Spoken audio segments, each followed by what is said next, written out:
Hey guys, and welcome to my MAR10 video for this year. Just one this year. If you're wondering what that spells for March 10th, it's Mario.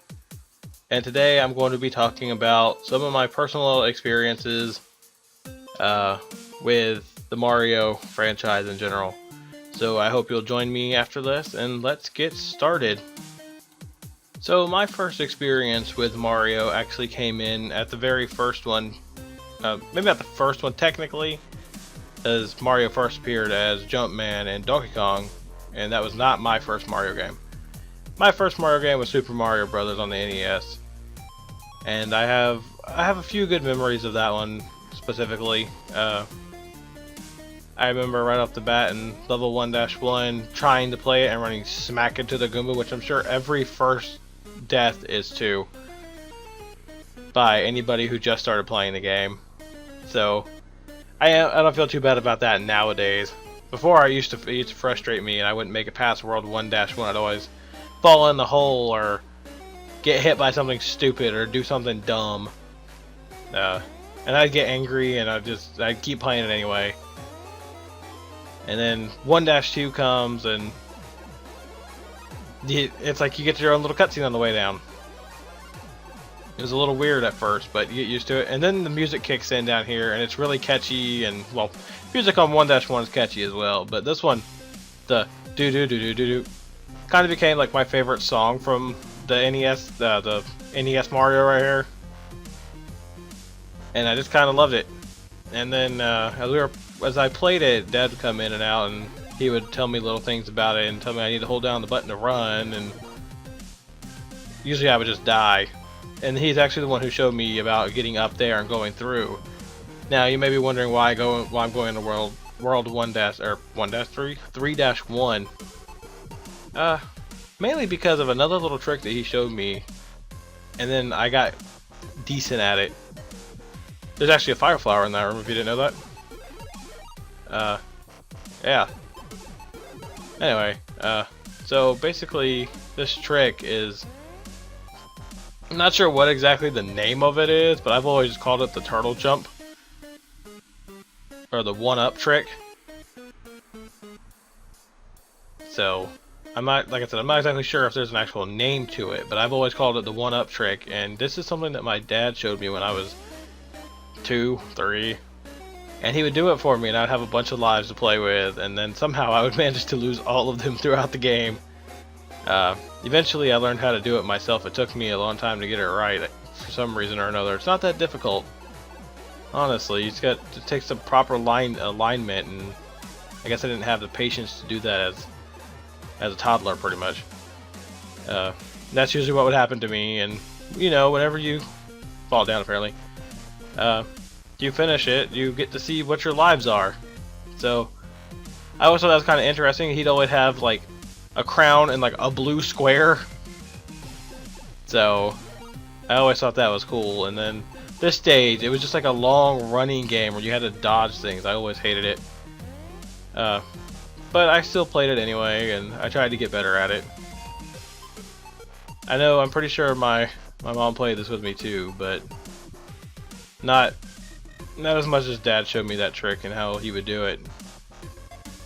So yeah, that's my Super Mario Brothers 1 experience. There's not much for me to really tell about it besides that.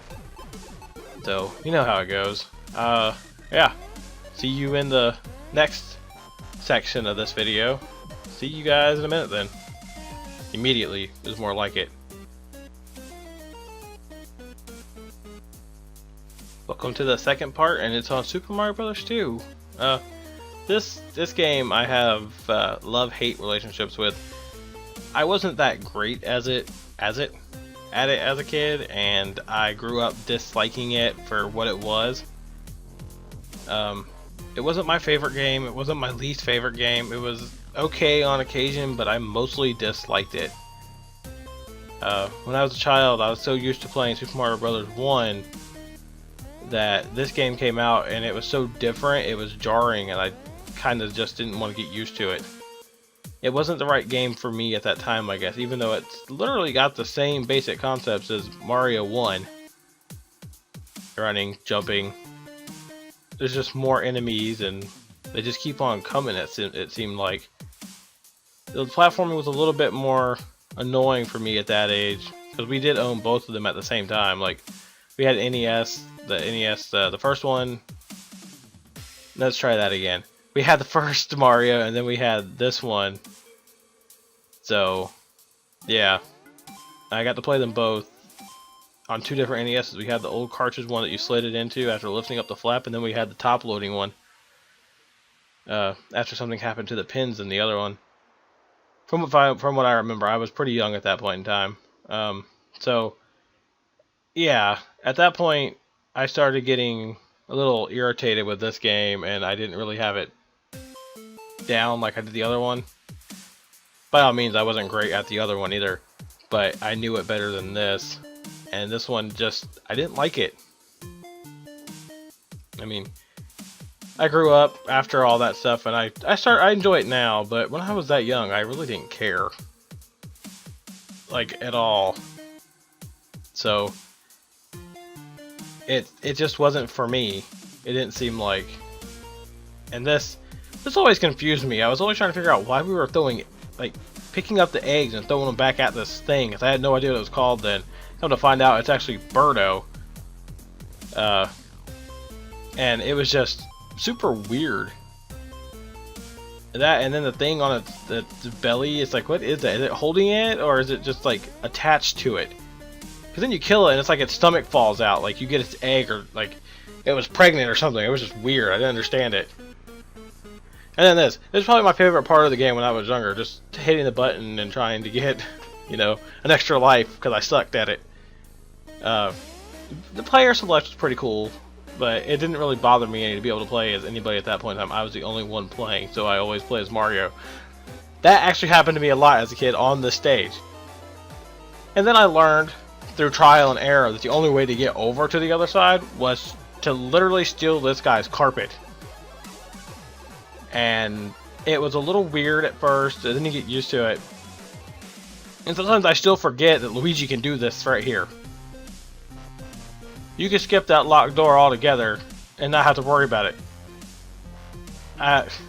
Sometimes I was stupid, and then sometimes even now I'm stupid about this game. Even Princess Peach probably could have made that jump over there from that. She can hover though, so that's totally unfair. And then it's Birdo again, which was really unoriginal and really boring. But, I mean, who am I to complain, you know? I'm not a game designer. I didn't have anything to say about it at that point in time. I just wanted to play a game. And unfortunately, I chose to play this one. I still have a love-hate relationship with it, though I do enjoy it a little bit more now. But I'll see you in part 3. Well, you probably guessed it at the end of Super Mario Bros. 2. Well, the USA version at least. The next part was going to be Super Mario Bros. 3. Now this one I don't exactly have memories of family with, as we didn't own it when I was growing up. I mean, I rented it a few times, but we didn't really play it together at that point. But other than that, I did end up playing it at a friend's house. She was quite older than I was, and she was more of like, she kind of watched us. Like, if we were on that end of the apartment complex, she would look after us and make sure we were alright, because like I said, we were still younger at that point in time, or I was.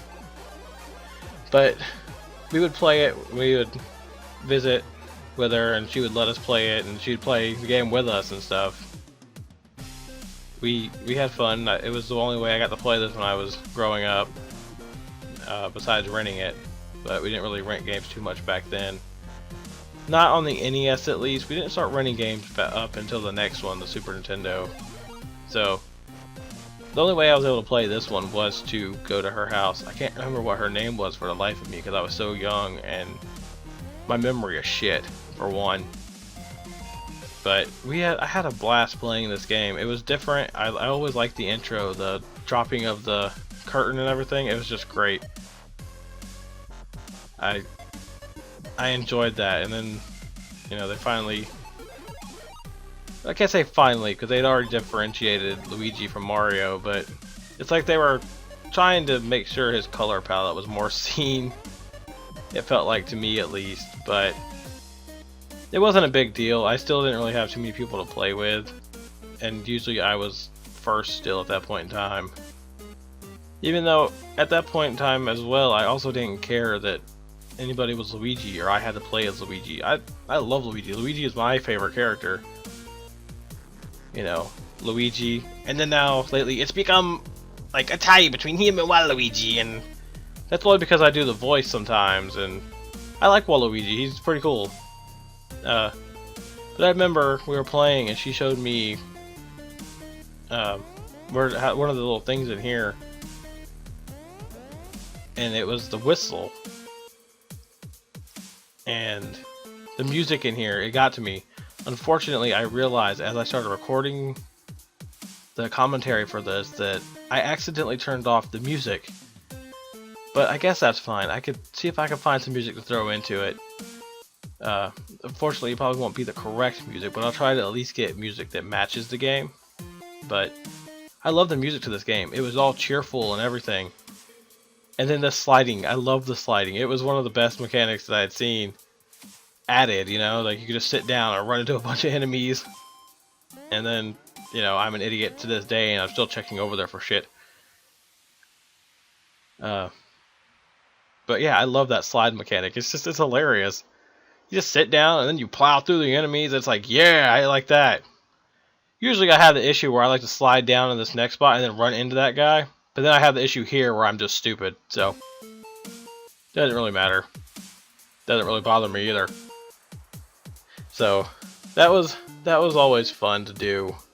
The music in this game just kind of blew me away most of the time. It was so upbeat and happy, and then whenever it needed to not be, it was still really good, you know? And apparently I was just,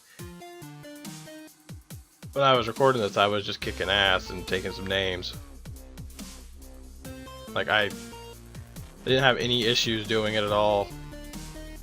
I just kept going, and with everything going on, there just wasn't anything for me to mess with at that point in time, and I was just like, you know what, let's just record this and see how far I can get in this one level to talk about things, because I always got stuff to talk about. And when it comes to Mario being one of, like, would I say my favorite franchise? I would say one of my favorite franchises, probably tied with Zelda, Final Fantasy, Fable, Halo. But this was my first. This was my first franchise that I got into. And since that point in time, I've kind of just grown up with Mario, you know?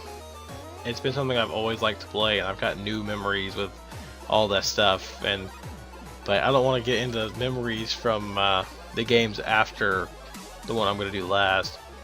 Because after the last one I'm doing, it's when I started getting into the 64 era and past that, which I don't want to talk about right now. I was in love with the side-scrollingness, and it's the side-scrolling platformer here, and the airship music. Oh my god, the airship music was so good. Even on that old console, it still sounded good. I only wish I would have captured the audio. I think when I meant to turn off the microphone, I actually just turned off the entire audio, so that's my bad. But yeah, I had so much fun playing these games when I was a kid, and I still enjoy playing them. I still at least play them at least once a year, sometimes more. Sometimes I do nostalgia runs of games, just for the hell of it. You know, I did a Halo run where I played through all of them in like a month, just because. Anyway, let's get back to Mario right fast. This is about Mario. These guys here, they always got on my nerves because they bounced around so much, and usually when I was younger, I didn't make it this far with a power-up. So, you know how that goes. And then the king being turned into a dog, that was just weird. Come to find out, there's meanings behind all of these that I don't really want to get into, but I'm sure somebody's got a video of it up. And then I'm pretty sure one of the kings is actually Mario. And it's just weird. It's like, how is he there and I'm here? We're the same person. Oh my god. Just a little awkward if you ask me. And then Princess Toadstool sends you a letter with a P-Wing like it's supposed to help. I mean, it helps sometimes, but most of the time when you're younger, it's not like you care. You just use a P-Wing and finish a level, and it's like, I should have saved that. Oh well. But I'll see you in the next section, guys. This next one is just something I wanted to add in there. Super Mario All-Stars. It was a game that I ended up kind of falling in love with, like I did the old ones. Not because of anything, but because it was a collection of games that I played, and then the Super Nintendo had it all at once. I did love the file select, but that's not the main important part. But the main thing here is that they took the time to redo this, which it seems to be Nintendo's thing going on lately. Not that it's bad or anything like that, but you know, I remember when there used to be visible graphical improvements, and what's going on recently doesn't seem like it, minus Wind Waker for that matter. I would love to see Galaxy remade, or remastered. Let's not say remade. Let's brought up into HD world along with some of its, probably its sequel, which I haven't actually played. But this was a great upgrade to me. It's the same gameplay, just with a better graphics set, more color, better sound. It did what it needed to do for the time, and it made things look fine. I just wish that's how it would go back to, you know. I wish I could see what I was actually doing at the moment on the bottom. I have no idea how long this clip is, and that kind of sucks. Oh, there's also the save and quit feature, which I liked as well. But the main thing that I played this game for when I was younger, and I would get pissed off at it, and I still do today, it's not 3 or 2, but the Lost Levels, the Super Mario Bros. 2 of Japan, where you can choose who you want to be. Of course, I was playing alone. I always thought I had to be Mario for some reason, and I'm not sure why. But this game, it kicked my ass when I was a kid. It kicks my ass today, because I can never figure out what I was actually supposed to do sometimes. And eventually I learned. And it was a pain in the ass still. And then you got these stupid poisonous mushrooms that make you small. Not that I want to demonstrate that, apparently. And I still die on this first level, believe it or not. And if you don't believe it, you'll see it in a minute. But it was a hard game, and I didn't really mind it or care for it as a kid. But now I'm glad it's there. But I'll see you in the actual final part. Welcome to the final part of my March 10th video, and it's on Super Mario World. Now this clip isn't nearly as long as it should be, because if it was as long as it should be, I'd done the entire game, and that's not what I'm here for. I wanted to cover the first few games I actually played. Now Super Mario World has turned out to be, like, I have to say, my favorite Mario game, period. Hands down, my favorite Mario game. It upgraded stuff, it gave it catchy new music, it kicked so much ass when I was younger. I loved it. But the more important thing to me is that I played this game with my mother all the time. She's the only one who would play with me at that point, and we had so much fun playing through it and traveling through all the worlds and getting stuck until I eventually figured things out randomly, that we just kept playing and playing and playing, and then eventually figured out that we were missing things some places. Later on, I managed to get 96 star and defeat Bowser in the kitchen on a small TV, but we had great fun. And unfortunately, like I said, this clip is too short for me to go into too much detail. But that's my experience with this. I'll see you in a minute. So those are pretty much my experiences, and as I said, I wish that I should have made my last clip longer to go into more detail about that game. But basically, it's just one of the biggest pieces of my childhood and some of the best memories I have growing up and playing games. Mario literally brought me and my family together at that point in time, and we would play it non-stop. It was just one of those games. Sure, we would play other games like Bayou Billy, which I still haven't beaten to this day because it's a piece of trash. Sarcasm, of course. I don't consider it a piece of trash. It's just I didn't have patience at that young of an age. But with Mario World, at least, I have great memories with my mom, and it's something I will never forget. It's something we shared and continue to share to this day, pretty much. Unfortunately for me, she's gotten quite out of playing games with RA and stuff like that, so not something I can really do with her too much, but we still talk about it from time to time, and it's a nice memory to bring up when I'm playing these games.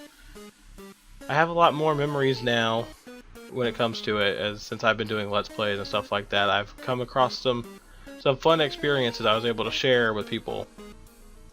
Sure, some of them were a pain in the ass, but still, it was great, you know? And there's not much else I can do about it. I've enjoyed it. I've got new memories. I've got memories with my friend Michael. I've got memories with everybody, pretty much. Michael and me were playing it on the way to a Metallica concert at one point in time, I believe. Nick and I played it for co-play stuff. We did some of the 3D games. Wii U. He let me borrow his Wii U to do a Mario game, which isn't out yet, but it will be sooner or later. I have memories with Tyson of playing Super Mario Galaxy. I can't remember if it was Super Mario Bros. 3. I had made Debbie and Nick play together on a Bud Fails Friday episode, but we got memories there too. And I definitely have memories with her because I like messing with her about her failing at it so hard sometimes. And she knows I'm just messing with her. Maybe I should tone it back sometimes, but it's all in good fun. I don't want to forget Warren and Steph, who I also have good memories with, especially going around yelling out Penetrator during the middle of a match or game, whatever. But next year I might be a little bit more prepared, and I kind of rushed to put this one together, so it's just me talking with some gameplay. Maybe next year I'll actually have decent footage to use for the 3D ones. Don't really have as many memories with them, but I'll do it next year. Mario 2017. But that's going to be it for me on this Mario, and I will catch you guys next year on March 10th. Thanks for watching. I hope you enjoyed this video. Peace out, guys.